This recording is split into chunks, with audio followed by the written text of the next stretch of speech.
Hello, good day. இப்போ நம்ம வேளாங்கண்ணிக்கு போயிட்டுருக்கோம். போகிற வழியில் காலையில் நல்ல ஒரு பிரேக்ஃபாஸ்ட் சாப்பிட்டாச்சு. அங்கே மோஸ்ட்டாக தூத்துக்குடியிலேருந்து விடிய காலமே கிளம்பிடுவோம். ஸோ 9 o'clock முன்னாடியே அங்கே ரீச் ஆகிடுவோம். இது வந்து 2 bedroom, ஆனால் ஒரே ரூமாக இருக்கும். நம்ம டோர்லாம் லாக் பண்ணுற மாதிரி இருக்கும்.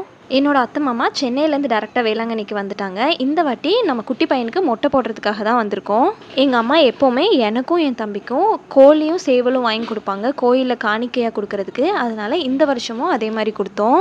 நாங்கள் சின்ன பசங்களாக இருக்கும் போதுலேருந்தே இந்த மாதிரி கோழியும் சேவலும் நாங்கள் வந்து கொடுப்போம். ஆனாலும் எப்போவுமே நாங்கள் எடுத்துகிட்டு போகும்போது எல்லோரும் ஒரு மாதிரி தான் பார்ப்பாங்க. நீங்கள் யாரெல்லாம் என்னென்ன ஆஃபரிங் கொடுப்பீங்கன்னு கமெண்ட்டில் சொல்லுங்கள். இதில் போய் ப்ரேயர்லாம் பண்ணிட்டு காணிக்கையெல்லாம் கொடுத்துட்டு அப்படியே குட்டி பையனுக்கு மொட்டை போடுறதுக்காக போயாச்சு. எக்ஸ்பெக்ட் பண்ண அளவுக்கு அவன் ரொம்ப கத்தி அழலை, கொஞ்சம் பரவாயில்ல. அதனால கொஞ்சம் ஈஸியாக தான் இருந்துச்சு அவனை வச்சுட்டு மொட்டையெல்லாம் போடுறதுக்கு.